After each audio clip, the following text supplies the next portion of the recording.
नमस्ते दोस्तों और स्वागत है आपका हमारे चैनल पर। आज हम आपके सामने एक ऐसी कहानी रखने जा रहे हैं जो लालच, झूठ के इल्जाम और किस्मत के उन दरवाजों से जुड़ी है जिन पर हमने खुद अपने हाथों से ताला लगा दिया। यह दास्तान है अवनीश की, जिसकी गरीबी ने उसे ऐसी जगह ला खड़ा किया जहां उसने अपनी सबसे बड़ी मोहब्बत को ठुकरा दिया। हमारी कहानी शुरू होती है कनाडा में। मैं अवनीश यहाँ एक बहुत अमीर परिवार के घर पर ड्राइविंग का काम करता था। यह घर था मिसेज आहूजा का। उनकी बेटी, जिसे जहां भी जाना होता वह मेरे साथ ही जाती थी। लेकिन दोस्तों, इस नौकरी में एक अजीब पहेली थी। मैंने आज तक मिसेज आहूजा की बेटी का चेहरा नहीं देखा था। वह हर समय अपना चेहरा एक रुमाल से ढककर रखती थी और आंखों पर काला चश्मा लगाए होती थी। फिर एक दिन सब कुछ बदल गया। मैं उस लड़की को बाजार लेकर गया था और वापसी पर वह मेरे साथ सामने वाली सीट पर बैठ गई। मुझे कुछ घबराहट होने लगी, क्योंकि आज से पहले ऐसा कभी नहीं हुआ था। वह हमेशा पीछे की सीट पर ही बैठती थी।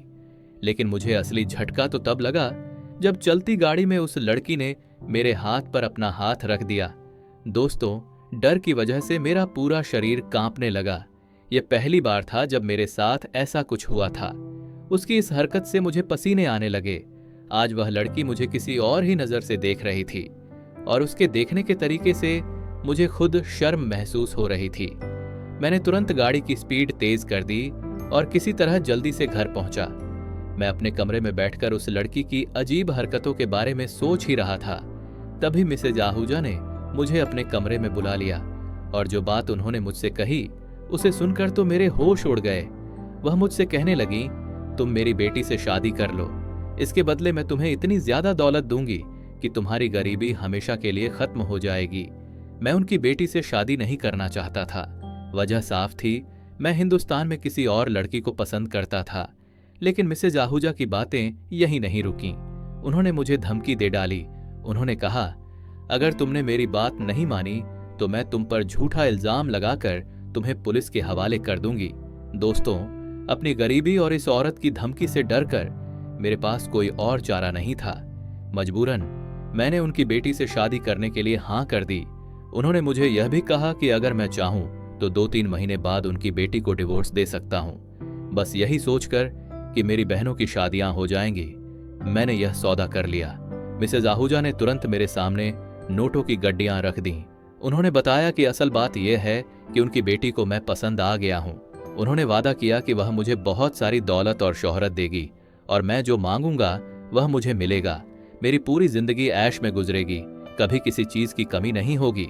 लेकिन एक शर्त थी, तुम शादी से पहले उसका चेहरा नहीं देख सकते, शादी के बाद ही तुम उसका चेहरा देखोगे। यह शर्त सुनकर मुझे थोड़ा अजीब सा लगा, मगर इतने सारे पैसे देखकर मैंने सोच लिया था कि अब मैं जरूर उनकी बेटी से ही शादी करूंगा, क्योंकि इसके बदले वह मेरी जिंदगी बदल देगी और मेरी बहनों की भी शादी हो जाएगी। अब मेरे पास मना करने की कोई वजह ही नहीं थी। मुझे ढेर सारे पैसे और सारे ऐशो आराम मिल रहे थे। मैंने सोचा, इतने पैसों के बदले अगर मुझे किसी बदसूरत या किसी अपाहिज लड़की से भी शादी करनी पड़ी तो मैं उससे भी शादी कर लेता। यह घाटे का सौदा नहीं होता। मैंने तुरंत ही मिसेज आहूजा से बहुत सारे पैसे लिए और अपने घर हिंदुस्तान भेज दिए ताकि मेरी बहनों की शादी जल्द से जल्द हो सके। दोस्तों, अब सुनिए मेरे कनाडा आने का किस्सा, जो अजीब ही था। अगर मैं किसी को बताता तो शायद कोई मेरी बात पर यकीन नहीं करता। मैं तो अपने सपने में भी नहीं सोच सकता था कि मुझे यहां आने का मौका मिलेगा। मैं अपने घर की गरीबी की वजह से बहुत ज्यादा परेशान था। मेरे घर पर मेरी जवान बहनें बिन ब्याही बैठी थीं और उनकी शादी की उम्र निकलते ही जा रही थी। उनकी शादी सिर्फ इस वजह से नहीं हो पा रही थी क्योंकि हमारे पास दहेज का इंतजाम नहीं था। एक दिन मैं सड़क पर परेशान बैठा था कि एक आदमी बड़ी सी गाड़ी में मेरे पास आया। वह मुझसे कहने लगा, तुम मुझे परेशान लग रहे हो, अगर तुम चाहो तो मैं तुम्हारी मदद कर सकता हूं। पहले तो मैंने उसे टालना चाहा, पर वह कहने लगा कि वह तो मुझे नौकरी देने आया था।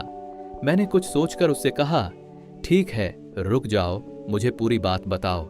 लेकिन मैं अंदर ही अंदर डर भी रहा था कि कहीं यह आदमी कोई फ्रॉड तो नहीं है। उस आदमी ने कहा, फिक्र मत करो, अगर अपने हालात बदलना चाहते हो तो मेरे साथ चलो, मैं तुम्हें विदेश भिजवा दूंगा। उसने कहा कि तुम वहां मेहनत करके अपने हालात बदल सकते हो। मैं विदेश जाने के बारे में सुनकर फौरन खड़ा हो गया। मैंने सोचा कि एक बार इस आदमी की पूरी बात सुन लेता हूं, क्या पता उसे भगवान ने मेरी मदद के लिए ही भेजा हो। लेकिन मुझे शक हुआ कि वह मेरी मदद क्यों करना चाहता है। मैंने उससे पूछ ही लिया कि न तो मैं तुम्हें जानता हूं और न तुम मुझे जानते हो, फिर तुम क्यों मेरी मदद करना चाहते हो। उसने जवाब दिया कि वह ऐसे ही रोज किसी गरीब की मदद कर दिया करता है, क्योंकि भगवान ने उसे बहुत कुछ दिया है। लेकिन दोस्तों, मुझे उस आदमी की बात पर विश्वास नहीं हो रहा था। मुझे उस पर कुछ शक हो रहा था, लेकिन मेरे पास कोई और चारा भी तो नहीं था। कुछ दिनों पहले ही अपनी बेवकूफ़ी की वजह से मैं एक नौकरी गंवा बैठा था। मैंने भगवान का नाम लिया और उस आदमी के साथ चला गया। वह मुझे अपने साथ लेकर एक बड़े से बंगले में आ गया। मुझे एक बड़े से कमरे में बिठाकर खुद चला गया। कुछ देर बाद जब वह वापस आया तो उसके हाथ में कुछ पैसे थे। वह पैसे देकर मुझसे कहने लगा, यह लो, तुम इससे अपना पासपोर्ट बनवा लो, कुछ दिनों बाद तुम्हें टिकट भी मिल जाएगी। मुझे तो यकीन नहीं आ रहा था कि किस्मत मुझ पर ऐसे मेहरबान भी हो सकती है। मैं उस समय पैसे लेकर वहां से आ गया। अगले कुछ दिनों में मैंने पासपोर्ट बनवा लिया। पासपोर्ट बनवाने के बाद मैं उस आदमी के घर गया तो उसने मेरे हाथ में टिकट थमा दी और साथ में एक मोबाइल नंबर भी दिया। उसने कहा, कल तुम्हारी फ्लाइट है, वहां जाकर इस नंबर पर कांटेक्ट कर लेना, तुम्हें नौकरी मिल जाएगी। मैं अपने घर वालों को बताकर कनाडा आ गया। लेकिन एयरपोर्ट से निकलने के बाद जब मैंने वह नंबर अपनी जेब में देखा तो मुझे नहीं मिला। मुझे एहसास हुआ कि मैंने वह नंबर खो दिया है। मेरे तो पैरों तले से जमीन निकल गई थी। अब मैं क्या करूंगा? मैं तो यहां किसी को जानता भी नहीं था। पता नहीं वह आदमी कौन था जिसने मुझ पर एहसान करके मुझे यहां भेज दिया था। मेरे पास उस आदमी का भी कोई नंबर नहीं था, लेकिन अब मैं यहां आकर फंस गया था। मैं बहुत ज्यादा परेशान हो गया। पहले तो मैंने यहां मेहनत मजदूरी शुरू कर दी ताकि अपने पेट की भूख मिटा सकूं। मुझे यहां आए तीसरा महीना होने वाला था, लेकिन मैंने अभी तक अपने घर पर एक भी रुपया नहीं भेजा था। मेरे लिए तो यहां पर अपना पेट पालना ही मुश्किल हो रहा था। जैसे तैसे करके मैं 2 वक्त की रोटी कमा रहा था। शायद भगवान को मेरे ऊपर तरस आ गया। मेरी किस्मत अच्छी थी कि एक अमीर आदमी मुझे अपने घर ले गया और मालिक की नौकरी दे दी। अब मुझे वहां से तनख्वाह भी अच्छी मिलने लगी थी। वहां मालिक की एक रिश्तेदार औरत थी जो अक्सर उनके घर पर आती जाती रहती थी। वह जब भी आती तो मुझे घूर घूर कर देखती रहती। मैं उनकी यह बात नोटिस करता था। एक दिन मेरे मालिक ने मुझे इसी रिश्तेदार औरत यानी मिसेज आहूजा के घर भेज दिया। वह कहने लगे कि आज से तुम वहीं पर काम करोगे और उनके घर पर ड्राइविंग करोगे। वह औरत मुझ पर बहुत मेहरबान थी। मेरी तनख्वाह भी बहुत अच्छी थी। इस औरत ने मुझे रहने के लिए कमरा भी बहुत अच्छा दिया था, जबकि बाकी नौकर सर्वेंट क्वार्टर में रहते थे। सिर्फ मुझे ही अलग कमरा दिया गया था। उनकी बेटी को जहां भी जाना होता वह मुझे अपने साथ लेकर जाती, मगर मैंने आज तक उसकी शक्ल नहीं देखी थी। वह खुद को एक चादर से ढक कर रखती थी। उसका चेहरा भी एक रुमाल से ढका हुआ होता था। अभी कुछ दिन ही गुजरे थे कि मुझे इस औरत की बेटी की हरकतें अजीब सी लगने लगीं। जब भी वह मेरे साथ कहीं जाती तो गाड़ी में मेरे साथ आगे बैठ जाती और बहाने बहाने से मेरे करीब आने की कोशिश करती। वह मेरा हाथ पकड़ लेती, लेकिन मैं डर की वजह से चुप बैठा रहता, उससे कुछ नहीं कहता था। फिर एक दिन इस औरत ने मुझे घर के अंदर बुलाया और मुझसे कहने लगी, तुम्हें अपनी बहनों की शादी के लिए कितने पैसे चाहिए? मैंने उनसे कहा कि मुझे तो लाखों रुपए चाहिए। मुझे उनके दहेज का सामान लाना है, क्योंकि मेरी 3 जवान बहनें हैं और मुझे तीनों की शादी करनी है। मैंने यह भी कहा कि आजकल का माहौल तो आप जानती हैं, लड़के वालों की तो डिमांड ही पूरी नहीं होती। वह कहने लगी, तुम जितने पैसे मांगोगे मैं तुम्हें दे दूंगी, जिससे तुम अपनी बहनों की शादी बहुत धूमधाम से कर सकोगे। लेकिन मेरी एक शर्त है। मैंने आपको पहले ही बताया कि वह शर्त क्या थी, शादी की शर्त। मेरी मजबूरी और धमकी के कारण मैं तैयार हो गया। इस सारे केस में एक बात पर मुझे शक हो रहा था। एक तो मैंने इस औरत की बेटी की शक्ल आज तक नहीं देखी थी, और दूसरी बात यह कि वह मुझसे ही अपनी बेटी की शादी क्यों करना चाहती थी। कोई तो वजह जरूर थी जो वह मुझसे छुपा रही थी। यही बात सोच सोच कर मेरा तो दिमाग खराब हो गया था। एक दिन वह औरत कहने लगी, 2 हफ्ते बाद तुम्हारी और मेरी बेटी की शादी है। उन्होंने कहा कि वह शादी से पहले ही यहाँ आ जाएगी, लेकिन तुम उसका चेहरा शादी के बाद ही देखोगे। मिसेज आहूजा ने बताया कि उनकी बेटी कुछ दिनों के लिए अपनी मौसी के पास दूसरे देश चली गई है। जैसे ही वह वहां से वापस आएगी, उसी दिन तुम्हारी शादी उससे हो जाएगी। मैंने भी हाँ में सिर हिला दिया। मुझे लग रहा था कि यह औरत हमारी शादी बहुत ही सादगी से करवाएगी, लेकिन इस औरत ने तो इतनी धूमधाम से शादी की तैयारी शुरू कर दी थी कि मैं हैरान रह गया। सारे फंक्शन इतने जबरदस्त थे कि मैं सोच भी नहीं सकता था। सारी तैयारी हो चुकी थी और फंक्शन हो रहे थे, लेकिन उनकी बेटी अभी तक नहीं आई थी। अब मुझे शक हो रहा था कि क्या यह बिल्कुल शादी के समय पर ही आएगी, और यही हुआ। दोस्तों, बारात वाले दिन सुबह सुबह मैंने अपने कमरे की खिड़की से देखा, एक बड़ी सी गाड़ी से एक लड़की निकलकर अंदर घर में चली गई। हमेशा की तरह उसने खुद को एक चादर में ढक रखा था और उसका चेहरा भी ढका हुआ था। वह इसी औरत की बेटी थी जो अब मेरी पत्नी बनने वाली थी, मगर उसने आज भी अपने चेहरे पर रुमाल ढका हुआ था। यह सब कुछ देखकर मैं हैरान हुआ। फिर सोचा कि चलो जो भी है, अब शादी में कुछ ही समय बचा है और शादी के बाद यह राज भी खुल जाएगा। अब मुझे शादी का इंतजार था। मैंने अपने घर पर इस शादी के बारे में किसी को भी कुछ भी नहीं बताया था। मैंने सोचा था कि पता नहीं यह शादी कितने दिन तक चलेगी। मैं अपने घर वालों को कुछ भी बताकर परेशान नहीं करना चाहता। हमारी शादी हो गई। शादी के बाद दुल्हन को मेरे कमरे में पहुंचा दिया गया। मैंने बहुत बेताबी से दुल्हन का चेहरा देखने के लिए उसका घूंघट उठाया। दोस्तों, जैसे ही उसका चेहरा मैंने देखा, मेरे तो होश उड़ गए। उस औरत ने कहा था कि मैं तुम्हारी शादी अपनी बेटी से करवाऊंगी, मगर यह दुल्हन के रूप में जो लड़की मेरे सामने बैठी थी वह कोई और नहीं थी। मेरे मुंह से चीख निकलते निकलते रुक गई। मेरा पूरा शरीर कांप रहा था और फिर एकदम मेरे सामने मेरा अतीत आ गया था, जब मैं हिंदुस्तान में था। मेरा नाम अवनीश था। मैं कॉलेज पूरा करने के बाद नौकरी के लिए मारा मारा सड़कों की धूल छान रहा था।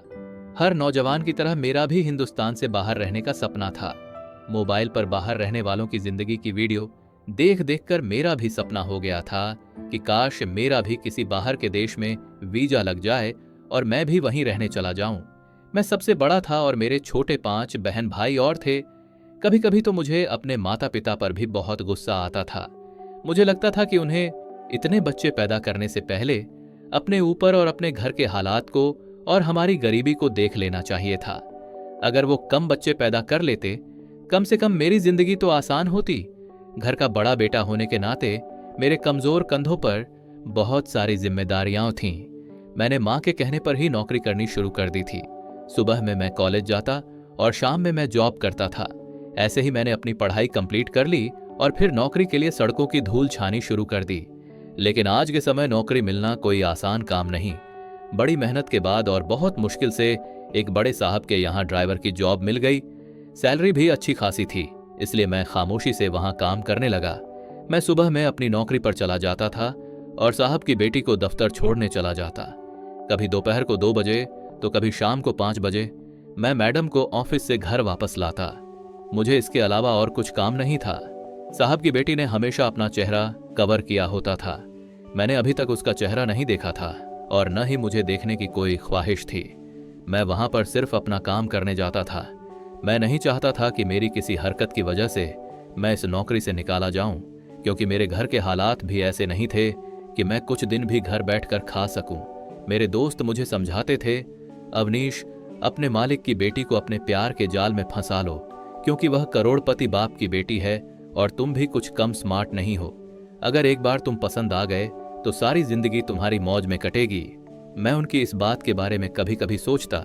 मेरे दिल में यह ख्याल आता था कि मैं ऐसा ही करूं, क्योंकि यह अमीर होने का शॉर्टकट और बहुत ही आसान तरीका था।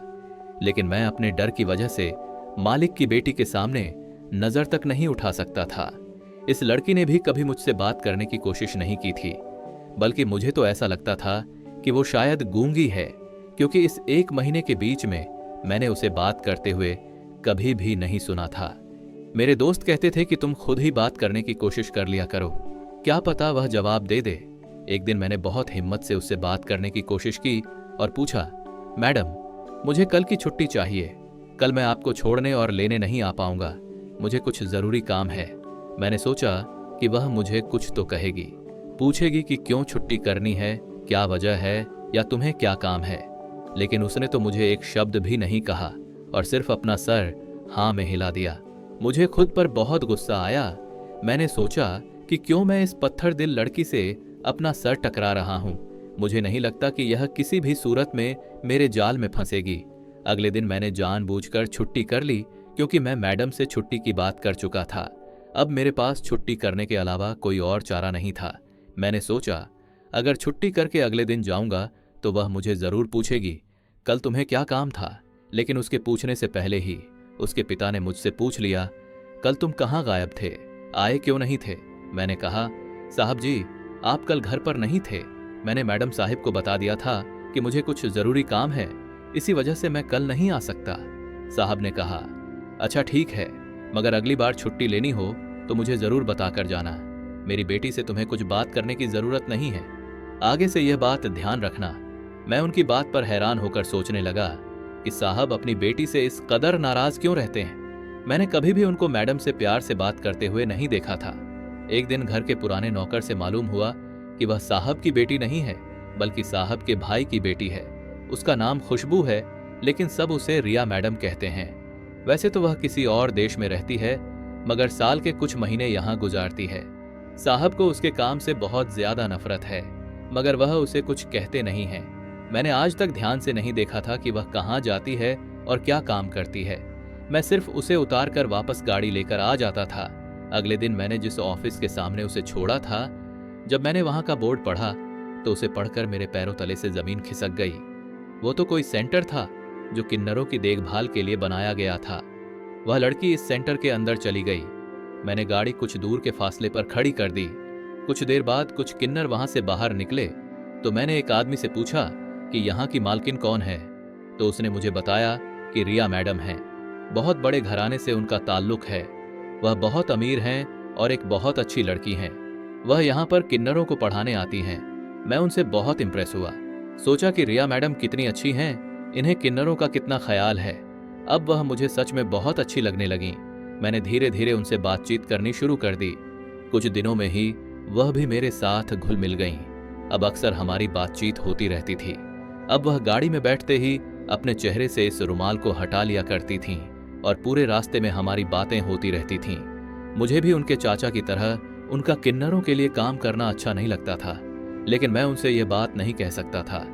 अब मुझे लगने लगा था कि वह भी दिल ही दिल में मुझे पसंद करने लगी हैं। बहुत जल्द हमारी मुलाकातों की खबर साहब जी यानी रिया मैडम के चाचा मिस्टर सिंघानिया की नजरों में आ गई।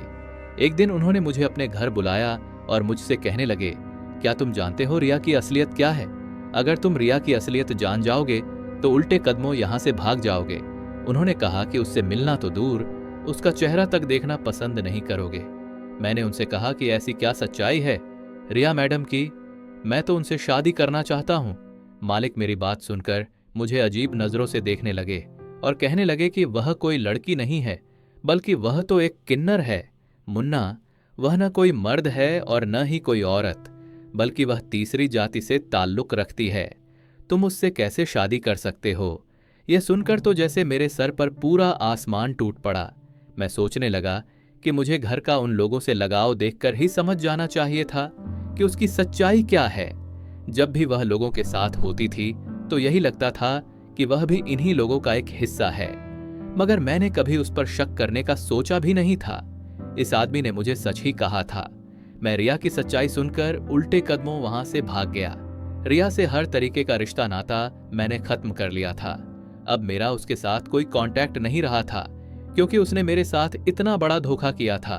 उसकी सच्चाई जानने के बाद मैं उसकी शक्ल तक देखना नहीं चाहता था। मैंने वह नौकरी भी छोड़ दी थी। दोस्तों, बहुत कठिनाइयों के बाद मेरी किस्मत मुझ पर मेहरबान हुई थी और मैं कनाडा चला आया था। मगर मुझे नहीं पता था कि यहाँ आने के बाद मेरी किस्मत में क्या लिखा है। अपनी शादी के लिए हाँ करते हुए मेरे दिमाग में दूर दूर तक भी रिया का ख्याल नहीं आया था, मगर जो सोचा नहीं था वह हो गया। इस समय मेरी दुल्हन के रूप में कोई और नहीं, बल्कि वही लड़की इशिका रिया ही मेरे सामने दुल्हन बनकर बैठी थी। जितना हैरान मैं उसे देखकर हुआ था, उतना ही वह भी मुझे देखकर हैरान हो गई थी। मैंने अपना सिर दोनों हाथों से थाम लिया। मैं तो यह सोच सोच कर पागल हो रहा था कि मैंने एक किन्नर से शादी कर ली है। मुझे तो चक्कर आने लगे थे, लेकिन अब मेरे पास कोई और रास्ता नहीं था। मैं मिसेज आहूजा से पैसे ले चुका था और अपने घर पर भी भेज चुका था, और उन्हीं पैसों से मेरी बहनों की शादी की तैयारी भी चल रही थी। अगर मैंने उनसे पैसा नहीं लिया होता तो मैं इसी समय वहां से भाग जाता। मेरी मजबूरी और मेरे लालच ने मुझे आज कहां से कहां लाकर खड़ा कर दिया था कि मैंने एक किन्नर से शादी कर ली थी और अब एक किन्नर मेरी पत्नी के रूप में मेरे सामने बैठी थी। मैंने गुस्से में आकर उसे अपने कमरे से बाहर निकाल दिया। वह कुछ नहीं बोली और खड़ी होकर अपनी मां के पास चली गई। जैसे ही वह कमरे से बाहर गई, मैंने उसी समय अंदर से दरवाजा लॉक कर लिया। मैं उसको अपने कमरे में 1 मिनट के लिए भी बर्दाश्त नहीं कर सकता था। पूरी रात मेरी जागते हुए गुजरी। जैसे ही सुबह हुई तो मेरी सास मिसेज आहूजा मेरे पास आई और मुझे धमकी देकर बोली, चुपचाप मेरी बेटी को अपना लो और फंक्शन के लिए तैयार हो जाओ, वरना तुम्हें पता है ना मैं तुम्हारे साथ क्या कर सकती हूँ। मैं तुम्हें जेल भिजवा दूंगी। तुम्हें अपनी बाकी की सारी जिंदगी वहीं काटनी पड़ेगी। सोचो तुम्हारे परिवार वालों का क्या होगा। अब मैं मजबूर होकर अपने परिवार वालों की खातिर उठकर खड़ा हुआ और फंक्शन के लिए तैयार हो गया, क्योंकि मैं जानता था कि इस औरत की पहुंच बहुत दूर तक है। वह मेरे साथ कुछ भी कर सकती थी और मैं यहाँ किसी को जानता भी नहीं था। जब मैं बाहर गया और मैंने ईशिका को तैयार देखा तो वह कहीं से भी किन्नर नहीं लग रही थी। उसे देखकर कोई भी नहीं कह सकता था कि वह लड़की नहीं बल्कि एक किन्नर है। मैं बहुत उलझ कर रह गया था। फंक्शन खत्म होने के बाद रात को मैं कमरे से बाहर निकलकर लॉन में आ गया। तब मेरी सास मेरे पास आई और प्यार से मुझे कहने लगी, तुम यहां बाहर क्यों खड़े हो? मैंने उनसे बहुत गुस्से में कहा कि आपने मुझे धोखा दिया है। आपने मुझे कहा था कि मेरी शादी आपकी बेटी से होगी, यानी एक लड़की से, लेकिन आपने मुझे धोखा दिया और मेरी शादी एक किन्नर से करवा दी। आपने मेरी मजबूरी का फायदा उठाया। वह कहने लगी, तुम्हें किसी ने गलत खबर दी है। मेरी बेटी किन्नर नहीं है बल्कि सच्चाई कुछ और ही है जो तुम नहीं जानते। मैंने गुस्से में कहा कि मुझे कोई सच्चाई नहीं सुननी, बस आप मेरी जान छोड़ दें। इससे पहले मेरी सास मुझे कुछ और कहती, ईशिका रिया कमरे से निकलकर आई और बोली, ठीक 2 महीने बाद तुम मुझे डिवोर्स देकर वापस हिंदुस्तान जा सकते हो और मेरी माँ ने तुम्हें जितने भी पैसे दिए हैं वो भी तुमसे वापस नहीं लिए जाएंगे। मैं ईशिका की यह बात सुनकर बहुत ज्यादा खुश हो गया कि चलो 2 महीने बाद ही सही, मेरी जान तो छूट जाएगी। लेकिन उसकी एक और शर्त थी। अगले 2 महीने के लिए दूसरे लोगों के सामने मुझे उसका एक अच्छा पति बनने का नाटक करना होगा, क्योंकि अभी हमारी शादी हुई थी और अब हमें रोज दावतों पर जाना पड़ रहा था। मैं बहुत हैरान होता और सोचता रहता था कि यहाँ कनाडा में क्या कोई भी ईशिका की असलियत नहीं जानता कि वह क्या है। इन 2 महीनों के अंदर मैंने उस पर पूरी नजर रखी, लेकिन मुझे कोई भी ऐसी वैसी बात पता नहीं चली। दिन के समय मुझे हर वक्त उसके साथ रहना पड़ता था, लेकिन रात होते ही मैं दूसरे कमरे में चला जाता और वह अपने कमरे में जाकर सो जाती। ऐसे ही करते करते 2 महीने पूरे हो गए। मैंने डिवोर्स के पेपर तैयार करवा लिए थे। मेरी सास मुझे कहने लगी, तुम एक बार फिर से सोच लो अर्जुन, अभी भी समय है। तुम सच्चाई नहीं जानते हो, वरना ऐसा न हो कि जब तुम्हें सच मालूम हो तो तुम्हारे पास पछताने के अलावा और कोई चारा न बचे और तुम हाथ मलते रह जाओ और अपने किए पर जिंदगी भर पछताते रहो। मैं समझ गया था कि वह मुझे रोकने के लिए ऐसे हथकंडे इस्तेमाल कर रही हैं। वह मुझे इमोशनली ब्लैकमेल करके अपनी बेटी के साथ ही रखना चाहती हैं। लेकिन मैं हिंदुस्तान वापस जाने का फैसला कर चुका था। मैंने उसे डिवोर्स दिया और वापस आ गया। यहाँ आकर मुझे एक नए सिरे से अपनी जिंदगी की शुरुआत करनी थी। मेरे पास कोई नौकरी भी नहीं थी, इसलिए मैंने मेहनत करनी शुरू कर दी। जो मेरे दिल में सपने थे वह सब खत्म हो गए थे। 3 साल की कड़ी मेहनत करने के बाद मैं एक छोटा सा बिजनेस खड़ा करने में कामयाब हो गया था। इसी काम के सिलसिले में एक बड़े ब्रांड के ऑफिस में मीटिंग करने मुझे अपने दोस्त की कंपनी में जाना पड़ा। तो वहां उस ऑफिस में मैं ईशिका को देखकर बहुत ज्यादा हैरान रह गया और यह जानकर तो मैं दंग ही रह गया कि अब वो मेरे दोस्त की पत्नी है। मैंने अपने दोस्त को सबके सामने खींचा और कहा, यह तुमने क्या किया? तुमने किससे शादी कर ली? मेरा दोस्त, जिसका नाम विक्रम था, मेरा हाथ पकड़कर मुझे उसी समय दूसरे कमरे में ले गया और मुझसे कहने लगा कि यहाँ ड्रामा करने की जरूरत नहीं है। मैंने कहा, क्या तुम जानते हो कि तुमने किससे शादी की है? वह कहने लगा, हाँ मैं जानता हूँ और मैं वह सब भी जानता हूँ जो तुम नहीं जानते। मैं कहने लगा, तुम पागल हो गए हो। मेरे दोस्त ने मुझे कहा कि मैं कोई पागल नहीं हूं, बल्कि मैं ईशिका की पूरी सच्चाई जानता हूं। ईशिका एक किन्नर नहीं है, बल्कि वह एक बहुत अच्छी लड़की है। उसने बताया कि जब वह पैदा हुई थी तो डॉक्टर को ऐसा लगा था कि वह किन्नर है, मगर 15 साल की उम्र में कुछ बीमारी के चलते हुए उसका एक ऑपरेशन हुआ, तब वह एक लड़की बन गई। लेकिन उसके खानदान वालों ने इस बात पर यकीन नहीं किया और ईशिका के पड़ोसियों और खानदान वालों ने कहना शुरू कर दिया कि वो एक किन्नर है। लोगों की बातों से तंग आकर ईशिका के माता पिता उसे कनाडा लेकर शिफ्ट हो गए।